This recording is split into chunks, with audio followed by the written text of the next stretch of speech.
Comprenez-vous ce que je viens de faire, dit Jésus à ses disciples.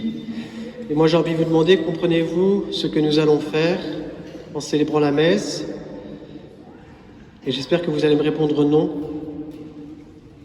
Parce que le curé d'Ars disait que si nous comprenions ce qu'était la messe, nous mourrions. J'espère que vous n'allez pas tous mourir. Et moi non plus, je n'ai pas compris, sinon je ne serais pas là.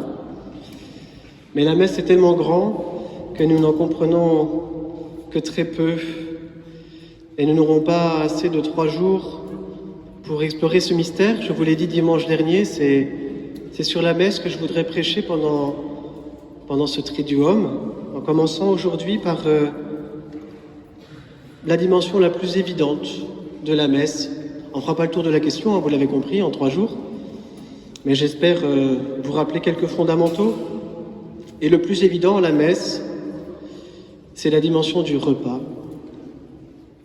Alors je commencerai par là aujourd'hui, en regardant comment c'est le Seigneur qui nous invite, c'est le Seigneur qui nous rassemble, et c'est le Seigneur qui se donne en nourriture.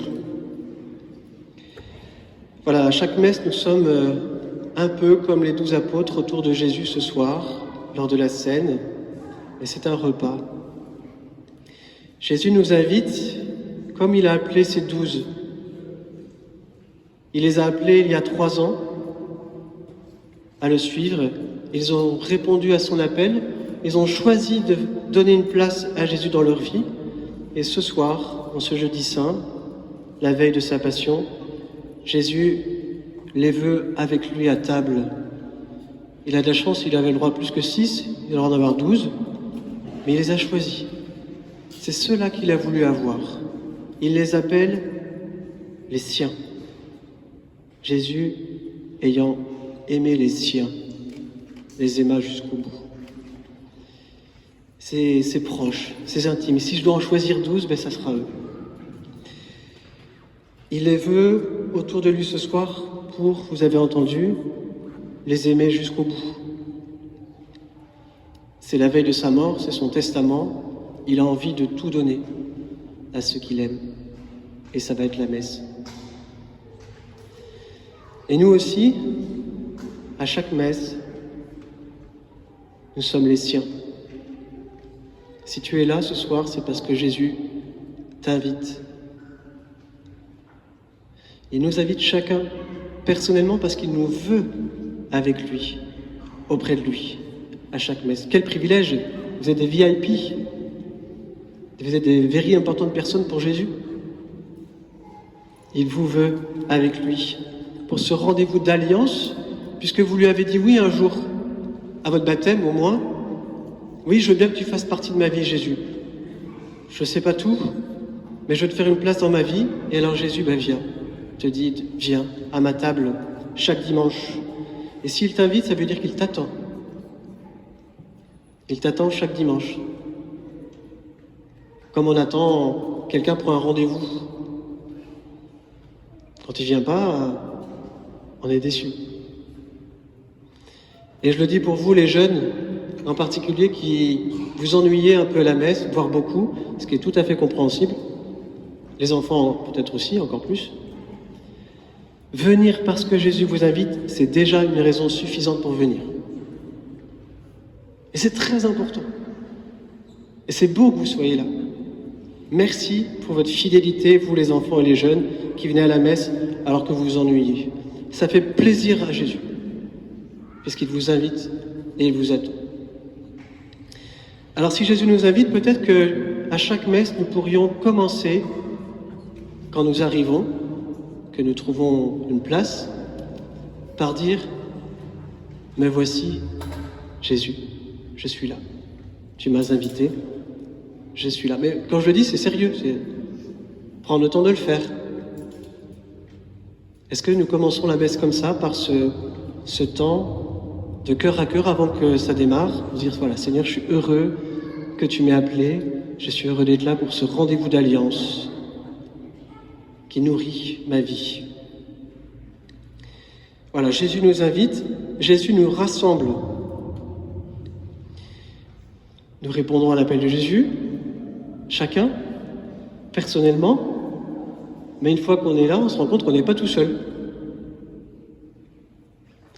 La messe, c'est pas un tête-à-tête amoureux avec Jésus.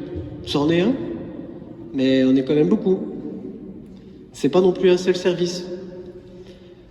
La messe, Jésus a voulu l'inscrire dans un repas communautaire. Nous sommes ensemble autour de lui. Et c'est la joie de Jésus de nous réunir, de nous rassembler. C'est pour cela que Jésus a institué la messe au cours de ce repas qui fait mémoire de la Pâque juive. Un repas, ça sert souvent à nous rappeler ce que nous avons en commun. On peut être de la même famille, on peut avoir les mêmes grands-parents, on peut être de la même promo étudiante, on fait un repas, on est marguillés, mais on a quelque chose en commun. Qu'est-ce que les Juifs avaient en commun pendant le repas de Pâques? Nous avons tous été sauvés par Dieu, qui nous aime. Et on va le célébrer dans ce repas. C'est ça qu'on a en commun. Et nous, qu'est-ce que nous avons en commun quand nous sommes rassemblés ici?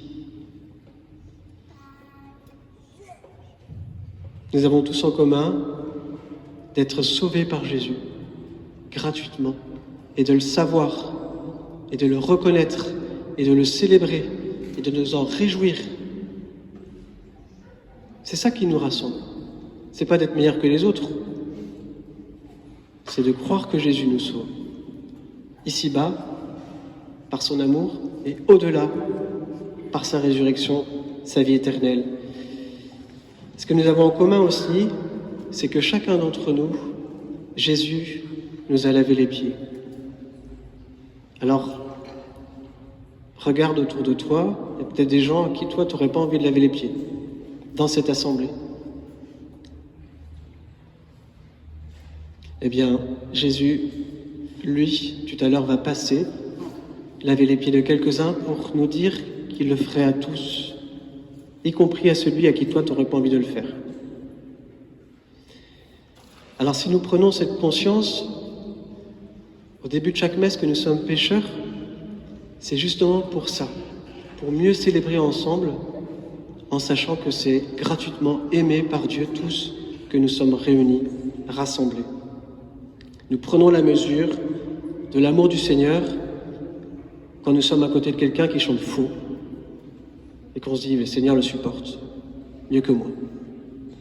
Quand on voit des gens qui ne sont pas habillés comme nous, je ne sais quoi, et on se dit « mais le Seigneur, il les aime autant que moi ». Peut-être pas plus parce qu'il nous aime tous infiniment, mais en nous accueillant les uns les autres tels que nous sommes, prenons la mesure de l'amour du Seigneur qui est si grand, qu'il contient chacun de nous.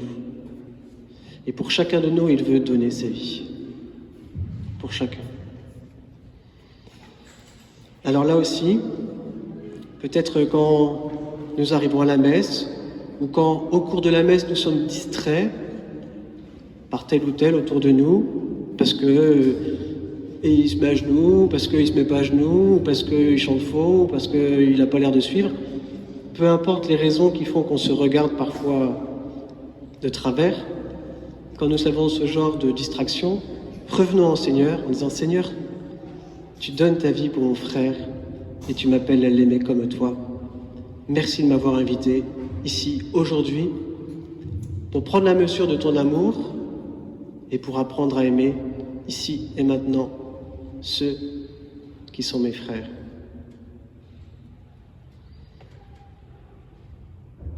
Tout à l'heure, j'ai commencé en vous citant le début de l'évangile de Jean. Jésus, ayant aimé les siens qui étaient dans le monde, les aima jusqu'au bout. C'est le début, chez Jean, d'un très long récit, le récit du soir du jeudi saint, avec le lavement des pieds et un discours très très long de Jésus, tellement long qu'il dure 5 chapitres. Alors on peut lire ça pendant le Triduum pascal. Jésus, voilà, il a tellement de choses à dire à ses disciples avant de partir qu'il ne s'arrête pas, il a et ça, et ça, et ça, et Et au bout d'un moment, comment s'arrêter? En se tournant vers le Père. Le chapitre 17 de Jean est une longue prière, la plus longue prière de Jésus que l'on connaisse. Et je vais vous en lire quelques extraits. Père, je prie pour ceux que tu m'as donnés, les miens. Père Saint, garde-les unis dans ton nom, pour qu'ils soient un comme nous-mêmes. Et plus loin, que tous soient un. Et plus loin, qu'ils soient un en nous. Et plus loin, que tous soient un comme nous sommes un. Et plus loin, qu'ils deviennent parfaitement un. Il est grand ce désir de Jésus, sans doute le plus profond, et il parle de nous. Et c'est pour ça que le malin, il se réjouit beaucoup de tout ce qui est médisance, jalousie, critique, voire calomnie dans une paroisse, parce que ça ruine l'œuvre de Dieu. Le désir le plus cher de Jésus, c'est que nous soyons un. Et c'est d'ailleurs la première chose que nous allons demander quand Jésus lui-même sera là, après la consécration. Première chose, vous écouterez bien, quand nous serons nourris de son corps, de son sang, accorde-nous d'être un seul corps et un seul esprit dans le Christ. C'est la première chose que nous demandons, parce que c'est le désir le plus cher de Jésus, qui nous a invités et qui nous rassemble. Il nous invite, il nous rassemble. Et qu'est-ce qu'on mange? Ce qu'on mange, c'est Jésus lui-même qui se donne en nourriture. Nous le verrons demain et un petit peu ce soir à la veillée, pour laquelle je vous donne rendez-vous en ligne à 20h30.